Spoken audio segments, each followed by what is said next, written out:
कुछ घटनाएं ऐसी होती हैं जो सच होती हैं, मगर उन पर यकीन करना मुश्किल हो जाता है। आज हम आपको जिस सच्ची घटना की पूरी कहानी बताने जा रहे हैं वो भी एक ऐसी ही घटना थी। घटना कुछ यूं थी कि एक महिला गायब हो जाती है और कुछ समय बाद मिल भी जाती है, मगर मिलती है 22 टिफिन में 300 टुकड़ों में। जी हाँ, आपने सही सुना, एक महिला के 300 टुकड़े किए गए थे। महिला कोई मामूली महिला नहीं थी, बल्कि इंडियन आर्मी के रिटायर्ड लेफ्टिनेंट कर्नल और शहर के जाने माने डॉक्टर की वाइफ थी। तो आखिरकार किसकी हिम्मत हुई कि रिटायर्ड लेफ्टिनेंट कर्नल की वाइफ की ये हालत करने की? ये पूरा केस क्या है? इस केस का खुलासा कैसे हुआ?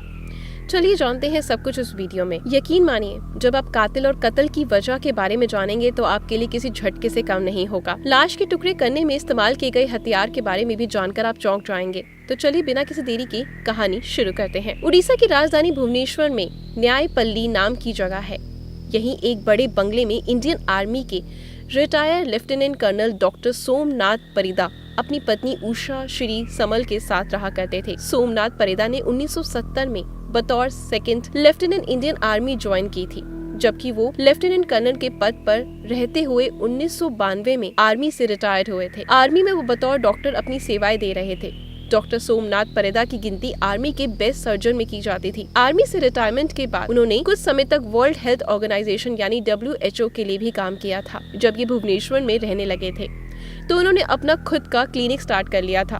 डॉक्टर सोमनाथ परिदा और उषा श्री समल के 2 बच्चे यानी बेटा डॉक्टर बनने के बाद अमेरिका में सेटल हो गया था, जबकि बेटी दुबई में सेटल हो गई थी। दोनों बच्चे दूर रहते थे, मगर फोन पर माँ से जरूर बात होती थी। बच्चों की बात ज्यादातर अपनी माँ से होती थी, क्योंकि सोमनाथ कुछ अलग ही मिजाज के थे। इन्हें बहुत जल्दी गुस्सा आ जाता था, इस कारण उनकी किसी से भी ज्यादा बनती नहीं थी।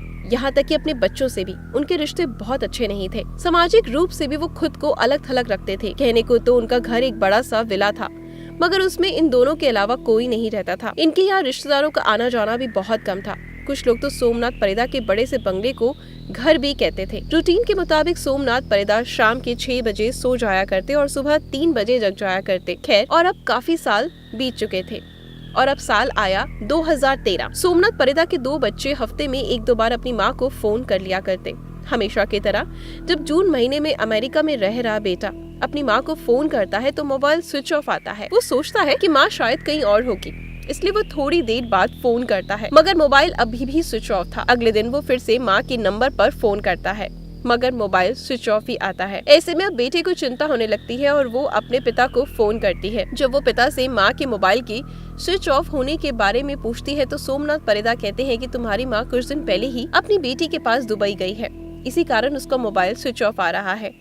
इतना सुनने के बाद वो दुबई में रह रही अपनी बहन के पास फोन करता है और माँ के बारे में पूछता है। इस पर बहन कहती है कि माँ तो दुबई मेरे पास है ही नहीं। इनफैक्ट पिछले कुछ दिनों से माँ से हमारी बात भी नहीं हुई है। अब बेटा एक बार फिर से अपने पिता को फोन करता है और कहता है कि आप झूठ बोल रहे हैं, माँ तो दुबई में भी नहीं है। इस पर सोमनाथ परिदा अपने बेटे पर चिल्लाने लगता है और फोन काट देता है। इसके बाद उनका बेटा कई बार फोन करता है, मगर सोमनाथ परिदा फोन नहीं उठाते। अब थक हार कर बेटा भुवनेश्वर में रह रहे अपने मामा के पास यानी सोमनाथ परिदा की पत्नी उषा श्री समल के भाई रंजन समल के पास फोन करता है और उसे कहता है कि आप घर जाकर देखिए कि माँ कहाँ गई है, क्योंकि पिताजी कह रहे हैं वो दुबई में है, जबकि बहन ने बताया माँ तो दुबई आई ही नहीं। इतना सुनने के बाद रंजन समल अपने एक अन्य बहन के साथ सोमनाथ परिदा के घर आ जाते हैं। वो दरवाजे पर काफी देर तक नॉक करते हैं, मगर अंदर से कोई जवाब नहीं आता। जब ये लोग दरवाजा नॉक करना जारी ही रखते हैं तो काफी देर बाद दरवाजे की बजाय बगल की एक छोटी सी खिड़की खुलती है, जहाँ से सोमनाथ परिदा इन दोनों से बात करते हैं। उषा श्री के बारे में पूछे जाने पर सोमनाथ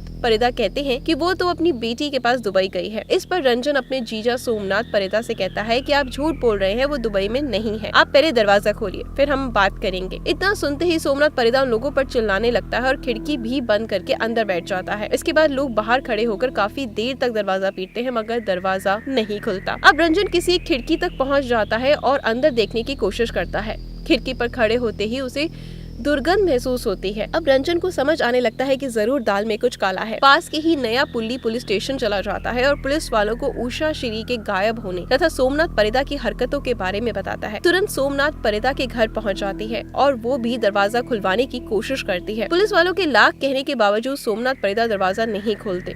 इस कारण पुलिस वाले दरवाजा तोड़कर घर के अंदर घुसते हैं। घर के अंदर सोमनाथ परिदा बड़ी ही शांति से एक जगह बैठे हुए थे। क्योंकि रंजन ने खिड़की से जब अंदर झांकने की कोशिश की थी तो उसे कुछ दुर्गंध महसूस हुई थी। इसलिए पुलिस वाले समझने की कोशिश करने लगते हैं कि आखिर ये कहाँ से स्मेल आ रही है। इसलिए वो घर के हर कोने में तलाशी करने के लग जाते हैं। तलाशी लेते हुए जब ये एक बंद कमरे में जाते हैं तो वहां उन्हें 2 बड़े से बक्से दिखाई देते हैं। वही बक्से थे जिसका इस्तेमाल इंडियन आर्मी में रहते हुए सोमनाथ परिदा किया करते थे। पहले पुलिस वालों को लगता है कि सोमनाथ परिदा ने इन बक्सों में सेना से जुड़ी अपनी यादों को सहेज कर रखा होगा, मगर जब पुलिस वाले उन बक्सों को खोल कर देखते हैं तो वो चौंक जाते हैं। पहला बक्सा जब वो देखते हैं तो वो सामान की बजाय टिफिन से भरा हुआ था। दूसरा बक्सा भी पूरे तरीके से टिफिन से भरा हुआ था। दोनों बक्सों में मिलाकर कुल 22 स्टील के टिफिन थे। इतनी अधिक संख्या में टिफिन देखकर पुलिस वाले चौंक जाते हैं। टिफिन के बारे में पूछे जाने पर सोमनाथ परिदा कोई प्रॉपर जवाब नहीं दे पाते। इसके बाद तत्काल ही एक टिफिन को खोल कर देखा जाता है। टिफिन के खुलते ही सभी के होश उड़ जाते हैं। टिफिन में मांस के छोटे छोटे टुकड़े रखे हुए थे। एक के बाद एक 22 टिफिन को खोला जाता है। पता चलता है कि सभी टिफिन मांस के टुकड़ों से भरे पड़े हैं। पहली ही नजर में पता चल जाता है कि ये इंसानी मांस के टुकड़े हैं। इन टुकड़ों को बड़ी ही सफाई के साथ काटा गया था। इन टुकड़ों के बारे में पूछे जाने पर सोमनाथ परिदा कहते हैं कि ये टुकड़ा उनकी पत्नी उषा श्री का ही है। दरअसल मेरी पत्नी साईं बाबा की भक्त थी। अचानक एक दिन उषा ने अपना सिर जमीन पर पटकना शुरू कर दिया और उसने इतनी देर तक अपना सर पटका कि उसकी मौत हो गई। मरने से पहले उसने मुझसे कहा कि मेरे मरने के बाद मेरा अंतिम संस्कार शिरडी में करना। उषा की इच्छा अनुसार उसे ऐसे ही शिरडी ले जाना मेरे लिए संभव नहीं था, इसलिए मैंने लाश के टुकड़े करके टिफिन में भरकर बंद कर दिए ताकि एक एक करके उन टिफिन को शिरडी ले जाऊं और वहां उषा का अंतिम संस्कार कर दूं। ये दावा अपने आप में ही बहुत अजीब था। आखिर कोई कैसे अपना सर पटक कर मर सकता है? इसलिए पुलिस वाले सोमनाथ परिदा से पूछताछ शुरू करते हैं। उधर जब उन टुकड़ों की जांच पड़ताल की जाती है तो पता चलता है कि उन टुकड़ों में सिर वाला हिस्सा शामिल नहीं है। इसलिए अब सिर की खोज शुरू होती है और ये खोज घर के अंदर से बड़े से टेबल के ऊपर जाकर खत्म होती है। दरअसल सोमनाथ परिदा ने उषा का सिर काटकर हॉल के बीचों बीच रखे बड़े से टेबल पर अच्छे से सजाकर रखा हुआ था। उसे ऐसे ढककर रखा हुआ था जिससे किसी को पता ना चले कि सिर काफी हद तक सड़ चुका था। यहाँ तक कि सर की स्किन और बाल भी अलग हो रहे थे। हालांकि बदबू कम थी क्योंकि बदबू छुपाने के लिए सोमनाथ ने खास केमिकल का उपयोग किया हुआ था। कटे हुए सिर को टेबल पर रखने की बजाय जब पुलिस वालों ने सोमनाथ परिदा से पूछी तो उसने जो दावा किया वो बेहद ही हैरान कर देने वाला था। सोमनाथ के मुताबिक वो हर रोज घंटों टेबल के सामने बैठकर अपनी पत्नी उषा की कटी हुई सिर से बातें करता था। भले ही सोमनाथ परिदा ने आत्महत्या वाली कहानी पुलिस को बताई थी, मगर पुलिस इस कहानी पर यकीन नहीं करती और मामले की तह तक जाने के लिए अपनी जांच पड़ताल का दायरा जो है वो शुरू करती है और बारीकी से पूरे घर की जांच शुरू करती है। साथ ही सोमनाथ परिदा से भी सख्ती से पूछताछ का सिलसिला शुरू हो जाता है। पुलिस पूछताछ में खुलासा होता है कि उषा श्री ने आत्महत्या नहीं करी, बल्कि किसी बात को लेकर बीते दिन जून 2013 को सोमनाथ परिदा और उषा की लड़ाई हुई थी। इस लड़ाई के दौरान सोमनाथ ने अपने पास मौजूद स्टील के टॉर्च से अपनी पत्नी के सिर पर जोरदार वार किया। ये वार इतना जोरदार था कि उषा श्री वहीं गिर गई और बेहोश हो गई। पत्नी के बेहोश होने के बावजूद सोमनाथ परिदा का गुस्सा शांत नहीं हुआ, बल्कि उषा श्री की जान लेकर ही सोमनाथ का गुस्सा शांत हुआ। सोमनाथ के मुताबिक उषा के मरने के बाद लाश को छुपाना उसके लिए बड़ी चुनौती थी, इसलिए पहले तो उसने एक कमरे में लाश को रखकर कमरा बंद कर दिया और अगले दिन जब मेड काम करने आई तो उसने तुरंत ही नौकरी से निकालकर फिर कभी न आने के लिए कह दिया। इसके बाद सोमनाथ परिदा बगल की एक दुकान गया जहां से उसने 2-3 टिफिन खरीदे और फिर लाश के टुकड़े कट करने शुरू कर दिए। पहले दिन उसने लाश के कुछ टुकड़े किए, उन्हें टिफिन में भरा। इस तरह वो हर रोज नई दुकान से 2-3 टिफिन खरीदता ताकि किसी को शक न हो और टिफिन खरीद कर लाता। उसी हिसाब से लाश के टुकड़े करके टिफिन में रख देता। उन टिफिन को बड़े से बक्से में रख देता।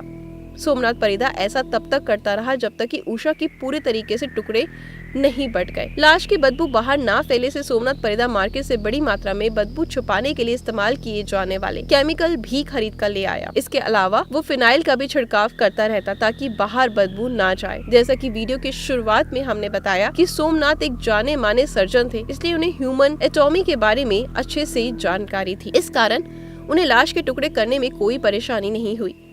उसने लाश के टुकड़े करने के लिए बड़ी आरी या किसी तरह के बड़े हथियार का इस्तेमाल नहीं किया, बल्कि ऑपरेशन में इस्तेमाल होने वाले कैंची, छुरी, इत्यादि से सोमनाथ ने अपनी पत्नी उषा श्री के 300 टुकड़े कर दिए। पुलिस जांच में खुलासा हुआ कि लगभग टुकड़ों की लंबाई लगभग 6 इंच के आसपास थी। पुलिस को ये पता था कि उषा श्री की हत्या किसने की, मगर हत्या का मोटिव क्या था अब तक पता नहीं चल पाया था। इसलिए पुलिस हत्या के उद्देश्य का पता लगाने में जुट जाती है। जांच पड़ताल के दौरान खुलासा होता है कि सोमनाथ परिदा की पत्नी उषा श्री को शक था कि सोमनाथ का उसी की क्लिनिक में काम करने वाली एक लड़की के साथ कुछ अफेयर चल रहा है। इस बात को लेकर अक्सर सोमनाथ परिदा और उषा श्री में काफी लड़ाइयाँ होती थी। 3 जून 2013 को इसी बात को लेकर दोनों में काफी लड़ाई हुई और बात इतनी बढ़ गई कि सोमनाथ परिदा ने उषा श्री के सर पर टॉर्च रखे हुई यानी पास में ही रखी हुई टॉर्च से इतना जोरदार हमला करा कि उसकी जान ले ली। सोमनाथ परिदा के इस खुलासे के बाद 22 जून 2013 को उसे गिरफ्तार करते हुए जेल भेज दिया गया। सभी सबूत मिटाने की धाराओं के तहत सोमनाथ परिदा पर मामले दर्ज किए जाते हैं और केस की सुनवाई Khurda district and session court में शुरू होती है।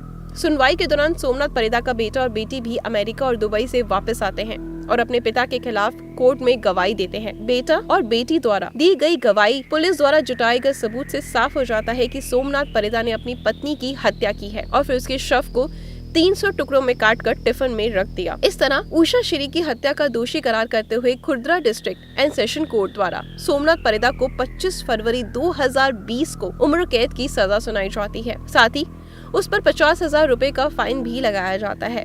फिलहाल सोमनाथ परिदा की उम्र 80 साल है और वो भुवनेश्वर के पास मौजूद झाड़पाड़ा जेल में अपने सनक की सजा काट रहे हैं। पूरी जांच पड़ताल के दौरान ये भी खुलासा होता है कि वो रात में अपनी पत्नी के शव के टुकड़े करते थे, जबकि दिन भर क्लिनिक में बिजी रहते थे और क्लिनिक में बिल्कुल नॉर्मल बिहेव करते थे। यहाँ तक कि पत्नी की हत्या करने के बाद उसने क्लिनिक में बड़ी धूमधाम से अपना बर्थडे भी सेलिब्रेट किया था। दोस्तों, आपको कहानी कैसी लगी और आपको क्या कहना है इस कहानी के बारे में या ऐसे इंसानों के बारे में? आपकी क्या राय है कमेंट में जरूर बताना, मैं इंतजार करूंगी।